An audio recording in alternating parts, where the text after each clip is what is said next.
کرنے سے پہلے میں آپ سے گزارش کرتا ہوں کہ آپ ہمارے چینل پر اگر پہلی بار آئے ہیں تو لال کلر کا بٹن دبا کر کے ہمارے چینل کو فری میں سبسکرائب کیجیے گا. سبسکرائب کرنے کا کوئی بھی چارج نہیں کرتا ہے. ساتھ میں بیل آئیکن بھی ضرور دبا دیجیے گا تاکہ ہماری ہر آنے والی ویڈیو کا نوٹیفیکیشن آپ کو ملتا رہے. 3 رمضان المبارک سیدہ فاطمہ زہرا رضی اللہ تعالی عنہا کا عرس شریف گزرا.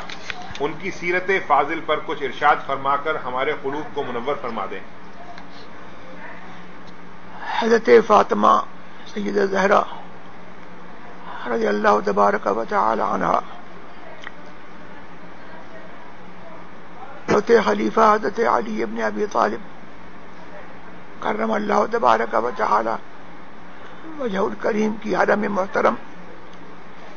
اور جنتی جوانوں کے سردار حضور سرور عالم صلی اللہ تبارک و تعالی علیہ وسلم کے پھول حضرت حسن حضرت حسین رضی اللہ تبارک و تعالی عنہ کی والدہ جن سے حضور صلی اللہ تبارک و تعالی علیہ وسلم کی اولاد امجاد جو سید شریف کے نام سے یاد کی جاتی ہے ان کا سلسلہ ان سے قائم ہے اور حضور سرور عالم صلی اللہ تبارک و تعالی علیہ وسلم کی ڈھیتی لاڈلی بیٹی جن کو حضور علیہ السلام نے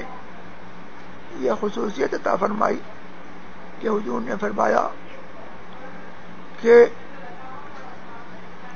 ہر ماں کے بیٹوں کے لیے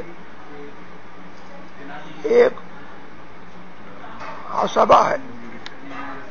جس کی طرف وہ منسوب ہوں گے سوائے حسن حسین رضی اللہ تعالی جو فاطمہ زہرا کے بیٹے ہیں کہ انہوں نے فرمایا کہ میں ان کا ولی ہوں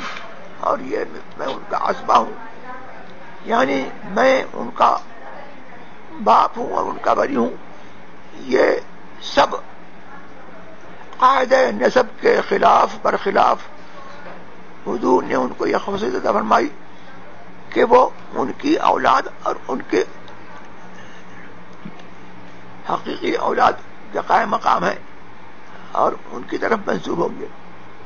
یہ حضرت فاطمہ زہرا رضی اللہ تعالیٰ عنہ کی فضیلت ہے.